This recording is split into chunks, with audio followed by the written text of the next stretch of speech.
Hello friends, ಎಲ್ರಿಗೂ ನಮಸ್ಕಾರ. ಸ್ವಾಗತ ಮತ್ತು ಸುಸ್ವಾಗತ ನನ್ನ ಯೂಟ್ಯೂಬ್ ಚಾನಲ್ಗೆ. ಇವತ್ತಿನ ಒಂದು ಕಂಟೆಂಟ್ ಬಂದು 5 ರೂಲ್ಸ್ ಬಿಫೋರ್ ಇನ್ವೆಸ್ಟಿಂಗ್ ಮನಿ.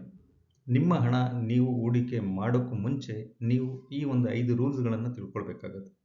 ಒಂದು ವೇಳೆ ನೀವು ತಿಳ್ಕೊಂಡಿದ್ರೆ ಉತ್ತಮ, ಒಂದು ವೇಳೆ ತಿಳ್ಕೊಂಡಿಲ್ಲ ಅಂತಂದರೆ ದಯವಿಟ್ಟು ಇನ್ವೆಸ್ಟ್ಮೆಂಟ್ ಮಾಡಲಿಕ್ಕೆ ಹೋಗಬೇಡಿ. ಯಾಕೆಂತ ಹೇಳಿದ್ರೆ ನೀವು ಈ 5 ವಿಚಾರಗಳನ್ನು ಅಥವಾ 5 ರೂಲ್ಸ್ಗಳನ್ನು ನೀವು ತಿಳ್ಕೊಂಡೆ ಇನ್ವೆಸ್ಟ್ಮೆಂಟ್ ಮಾಡೋಕ್ಕೆ ಹೋದರೆ ನೀವು ಖಂಡಿತವಾಗಿ ಲಾಸ್ ಆಗುತ್ತೆ ನಿಮ್ಮ ಹಣ. ಆ 5 ವಿಚಾರಗಳು ಯಾವ್ಯಾವುದು ಅಂತ ನೋಡೋಕ್ಕೂ ಮುಂಚೆ ನನ್ನ ಯೂಟ್ಯೂಬ್ ನೀವು ಮೊದಲನೇ ಬಾರಿ ನೋಡ್ತಾ ಇದ್ದೀರಾ ಅಂತ ಹೇಳಿದ್ರೆ ನನ್ನ ಯೂಟ್ಯೂಬ್ ಚಾನಲ್ ಹೆಸರು ಬಂದು ವೆಲ್ತಿ ಕೃಷ್ಣ ಅಂತೇಳಿ. ಸಬ್ಸ್ಕ್ರೈಬ್ ಮಾಡ್ಕೊಂಡಿಲ್ಲ ಅಂದರೆ ದಯವಿಟ್ಟು ಸಬ್ಸ್ಕ್ರೈಬ್ ಮಾಡ್ಕೊಳ್ಳಿ ಮತ್ತು ಬೆಲ್ ಐಕನ್ನ ಪ್ರೆಸ್ ಮಾಡಿ.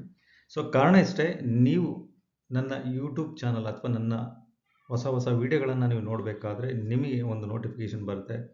ಇಮ್ಮಿಡಿಯೇಟ್ ಆಗಿ ನೀವು ನೋಡ್ಲಿಕ್ಕೆ ಒಂದು ಅವಕಾಶ ಸಿಗುತ್ತೆ. ಇವತ್ತಿನ ಒಂದು ಕಂಟೆಂಟ್ ಬಗ್ಗೆ ನಾವು ಶುರು ಮಾಡೋಣ. ಮೊದಲನೇ ರೂಲ್ಸ್ ಏನಂತ ಹೇಳಿದ್ರೆ, ಅಂಡರ್ಸ್ಟ್ಯಾಂಡ್ ದ ಇನ್ವೆಸ್ಟ್ಮೆಂಟ್. ನೀವು ಯಾವುದ ಹೂಡಿಕೆ ಅಥವಾ ಯಾವ ಒಂದು ಕ್ಷೇತ್ರದಲ್ಲಿ ಹೂಡಿಕೆ ಮಾಡಕ್ಕೆ ಹೊರಟಿದ್ದೀರಾ ಅದ್ರ ಬಗ್ಗೆ ನೀವು ಸ್ವಲ್ಪ ಡೀಟೇಲ್ ಆಗಿ ವಿಚಾರಗಳನ್ನು ತಿಳ್ಕೊಂಡು ನೀವು ಇನ್ವೆಸ್ಟ್ಮೆಂಟ್ ಮಾಡಲಿಕ್ಕೆ ಹೋಗಬೇಕು ಅಂತೇಳಿ ಮೊದಲನೇ ಪಾಯಿಂಟು. ಎರಡನೇ ವಿಚಾರ ನೋಡೋದಾದರೆ, ನೋ ಯುವರ್ ರಿಸ್ಕ್ ಪ್ರೊಫೈಲ್. ನಿಮ್ಮ ಒಂದು ಪ್ರೊಫೈಲ್ ಏನಿದೆ ಅಥವಾ ನೀವು ಎಷ್ಟು ಇನ್ವೆಸ್ಟ್ಮೆಂಟ್ ಮಾಡೋಕ್ಕಾಗುತ್ತೆ ಅಥವಾ ಆ ಒಂದು ಏನು ಇನ್ವೆಸ್ಟ್ಮೆಂಟ್ ಮಾಡ್ತಾ ಇದ್ದಾರೋ ಅದರದ್ದು ಪ್ರೊಫೈಲ್ ಏನಿದೆ, ಅದು ಪ್ರಾಫಿಟಲ್ಲಿ ಇದೆಯಾ ಅಥವಾ ಲಾಸಲ್ಲಿ ಇದೆಯಾ. ಈ ಒಂದು ರಿಸ್ಕ್ ಏನಿದೆ, ಒಂದು ವೇಳೆ ನೀವು ಹಣ ಇನ್ವೆಸ್ಟ್ಮೆಂಟ್ ಹೂಡಿಕೆ ಮಾಡಿದಾಗ ನಿಮಗೆ ಎಷ್ಟು ಹಣ ಬರ್ಬೋದು ಅಥವಾ ಎಷ್ಟು ಹಣ ಲಾಸ್ ಮಾಡ್ಕೊಳ್ಬೋದು, ಅಥವಾ ಈ ಹಿಂದೆ ಕಳೆದ 6 ತಿಂಗಳು ಅಥವಾ 1 ವರ್ಷದಲ್ಲಿ ಆ ಒಂದು ಪರ್ಟಿಕ್ಯುಲರ್ ಸ್ಟಾಕ್ ಆಗಿರ್ಬೋದು ಅಥವಾ ಮ್ಯೂಚುವಲ್ ಫಂಡ್ ಆಗಿರ್ಬೋದು, ಈ ಒಂದು ಕ್ಷೇತ್ರದಲ್ಲಿ ನಾನು ಹಣನ ಹೂಡಿಕೆ ಮಾಡಿದರೆ ಲಾಭ ಬರುತ್ತಾ ಅಥವಾ ನಷ್ಟ ಆಗುತ್ತಾ ಅನ್ನೋದನ್ನು ನೀವು ತಿಳ್ಕೊಂಡಿರ್ಬೇಕಾಗತ್ತೆ.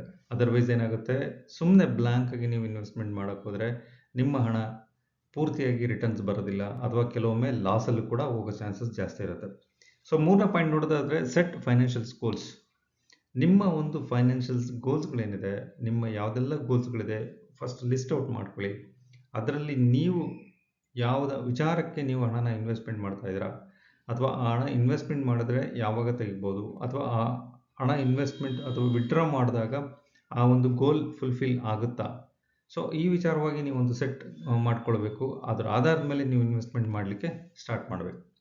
ನಾಲ್ಕನೇ ಪಾಯಿಂಟ್ ನೋಡೋದಾದರೆ, ಇನ್ವೆಸ್ಟ್ ಫಾರ್ ಲಾಂಗ್ ಟರ್ಮ್. ನಿಮಗೆ ನಾನು ತುಂಬ ವಿಡಿಯೋಗಳಲ್ಲಿ ಹೇಳಿದ್ದೀನಿ, ಶಾರ್ಟ್ ಟರ್ಮ್ ಇನ್ವೆಸ್ಟ್ಮೆಂಟ್ ಮಾಡಿದಾಗ ನಿಮಗೆ ಹಣ ಗಳಿಕೆ ಆಗುವಂಥದ್ದು ಕಡಿಮೆ. ಯಾಕೆಂತ ಹೇಳಿದ್ರೆ ನೀವು ಲಾಂಗ್ ಟರ್ಮ್ ಇನ್ವೆಸ್ಟ್ಮೆಂಟ್ ಮಾಡಿದಾಗ ಏನಾಗುತ್ತೆ, ಬಡ್ಡಿ, ಚಕ್ರಬಡ್ಡಿ ಇದೆಲ್ಲನೂ ಕೂಡ ಸೇರಿ ನಿಮಗೆ ಒಟ್ಟು ಹಣ ನೀವು ಎಕ್ಸ್ಪೆಕ್ಟೇಷನ್ ಏನು ಮಾಡಿರ್ತೀರ ಅದಕ್ಕಿಂತ ಹೆಚ್ಚಿಗೆ ಹಣ ಸಿಗುವಂಥದ್ದು ಜಾಸ್ತಿ ಇರುತ್ತೆ. ಹಾಗಾಗಿ ನೀವು ಲಾಂಗ್ ಟರ್ಮ್ ಇನ್ವೆಸ್ಟ್ಮೆಂಟ್ ಯಾವಾಗಲೂ ಲಾಂಗ್ ಟರ್ಮ್ ಇನ್ವೆಸ್ಟ್ ಮಾಡಿ ಅಂತ ಹೇಳಕ್ಕೆ ಇಷ್ಟಪಡ್ತೀನಿ. ಲಾಸ್ಟ್ ಮತ್ತು ಫೈನಲ್ 5th ರೂಲ್ ಯಾವುದಂತ ಹೇಳಿದ್ರೆ, ನೆವರ್ ಫಾಲೋ ಕ್ರೌಡ್ ಬ್ಲೈಂಡ್ಲಿ. ಎಲ್ಲರೂ ಇನ್ವೆಸ್ಟ್ಮೆಂಟ್ ಮಾಡ್ತಾ ಇದ್ದಾರೆ ಅಥವಾ ಎಲ್ಲರೂ ಇದೇ ಕಾಂಪೊನೆಂಟಲ್ಲಿ ಆಗ್ತಾ ಇದ್ದಾರೆ ಅಥವಾ ಇದೇ ಸ್ಟಾಕಲ್ಲಿ ಆಗ್ತಾ ಇದ್ದಾರೆ, ನಾನು ಇದರಲ್ಲೇ ಹಾಕೋಣ ಆ ಥರ ಬ್ಲೈಂಡಾಗಿ ಯಾವತ್ತೂ ಕೂಡ ಹೋಗಬೇಡಿ. ನಾನು ಮೊದಲನೇ ಪಾಯಿಂಟ್ ಹೇಳ್ತಾ ಇದ್ದೀನಿ, ನೀವು ಯಾವುದಕ್ಕೆ ಇನ್ವೆಸ್ಟ್ಮೆಂಟ್ ಮಾಡ್ತಾ ಇದ್ದೀರಾ ಆ ಇನ್ವೆಸ್ಟ್ಮೆಂಟ್ ಮಾಡೋದು ವಿಚಾರ ನೀವು ಸ್ವಲ್ಪ ಗಮನ ಹರಿಸಬೇಕು ಅಥವಾ ತಿಳ್ಕೊಳ್ಬೇಕು.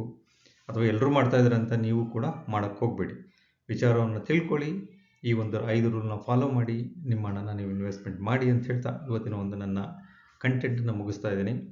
ಮತ್ತೊಮ್ಮೆ ಹೇಳ್ತಾ ಇದ್ದೀನಿ, ನನ್ನ ಯೂಟ್ಯೂಬ್ ಚಾನಲ್ ಹೆಸರು ಬಂದು ವೆಲ್ತಿ ಕೃಷ್ಣ ಅಂತ ಹೇಳಿ. ನೀವು ಮೊದಲನೇ ಬಾರಿ ನೋಡ್ತಾ ಇದ್ದೀರಾ ಅಂದರೆ ಸಬ್ಸ್ಕ್ರೈಬ್ ಮಾಡ್ಕೊಳ್ಳಿ, ಬೆಲ್ ಐಕನ್ನ ಪ್ರೆಸ್ ಮಾಡಿ ಅಂತ ಹೇಳ್ತಾ ಇವತ್ತಿನ ಒಂದು ಕಂಟೆಂಟನ್ನು ಮುಗಿಸ್ತಾ ಇದ್ದೀನಿ. Thank you friends, thank you.